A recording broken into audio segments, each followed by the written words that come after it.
Well, hello and welcome to session 16 of the 5-Minute Bible Guides. In session 15, we explained the Synoptic Gospels and how they're both similar and different.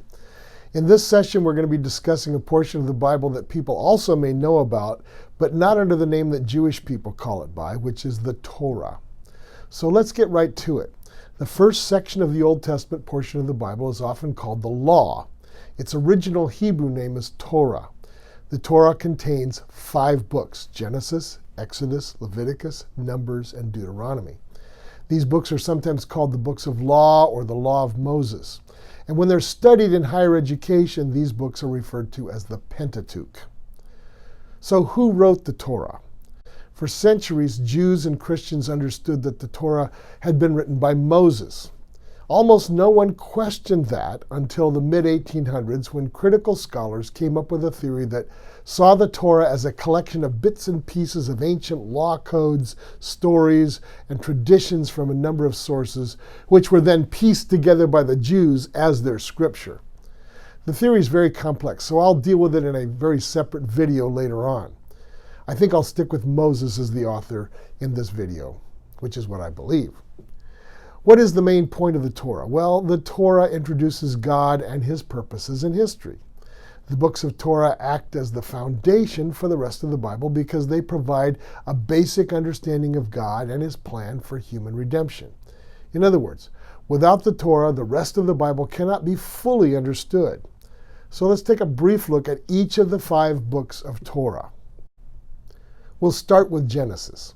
The Hebrew name of the book that Christians call Genesis is Bereshit, literally in the beginning. Genesis focuses on the origins of all things, the universe, planet Earth, the human race, and the nations of the world as they existed in very ancient times. The approximate time frame covered in Genesis is from creation to around 1700 BC. As I said, it introduces God and explains his nature. It explains human nature, both in terms of our origins as well as how we're made in our Creator's image, and yet have fallen into darkness and degradation. Genesis explains primeval human history and how human society came about. Beginning with chapter 12, it introduces the chosen people and the line of redemption, starting with Abraham and going through Joseph. In the book of Exodus, it recounts the formation and redemption of Israel as God's redemptive nation. In it, Israel is itself redeemed from bondage in Egypt and invited into a covenant relationship with God. Exodus is built around 3 events: the departure from Egypt, the plagues and the Passover, the giving of the law on Mount Sinai, and the directions for establishing Israel's worship. There are 2 main schools of thought regarding the date of Israel's departure from Egypt. The early date would be around 1440 BC.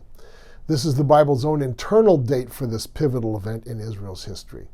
1 Kings 6:1 tells us that 480 years after the Exodus, Solomon began construction on Israel's permanent temple in Jerusalem, which was around 960 BC. So do the math, and it comes out to around 1440 BC.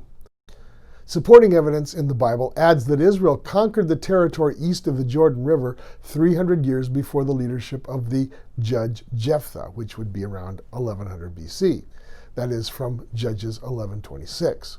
Also, the book of Acts 13 verses 17 through 20 says that the time from Exodus to Samuel is around 450 years, and Samuel would have lived around 1000 BC. So internally, the Bible's consistent. Arguments for a later date for the Exodus come mainly from archaeology and put it at around 1250 BC. This view focuses on the statement in Exodus that the Israelite slaves were engaged in building the cities of Pithom and Ramses in the Nile Delta. If the city of Ramses was named after the pharaoh Ramses II, who conventional Egyptian chronology says ruled around 1290 to 1224 BC, then Israel would obviously have to have been in the land much later than the 1400s BC. Archaeology has produced evidence of a layer of conquest in the region of Israel around this time, which seems to disprove the Bible's claim for an earlier Exodus. But the archaeology of the entire Middle East is based upon the records of ancient Egypt. So various layers of artifacts are given dates because they correspond with similar things at certain given dates in Egyptian history. However, since the reliability of Egyptian records and chronology has been questioned by a number of respected scholars over the years, I'm going to stick with what the Bible claims about the Exodus around 1440 BC, give or take. Leviticus is mainly concerned with the establishment of Israel's worship led by the tribe of Levi, hence Leviticus. Leviticus contains detailed instructions for the proper worship of the God who is holy, including how to deal with guilt, shame, and uncleanness. Within the tribe of Levi was the family of Aaron, Moses' older brother, and this family line became the priests of Israel who offered animal sacrifices to cover sin. Chapter 23 of Leviticus is where Israel's feasts and holy days come from. These feasts are still observed by Jews today and include the following: the Sabbath, which is the seventh day of the week, and it's from sundown to sundown, Friday sundown to Saturday sundown. It's a weekly time set aside for rest and remembrance of God. Passover occurs in the spring. It recalls God's deliverance of Israel from Egypt. The 7-day Feast of Unleavened Bread follows directly after Passover. The Feast of Weeks, or Pentecost, occurs 50 days after Passover in the early summer. It celebrates the early harvest as well as the receiving of law on Mount Sinai through Moses.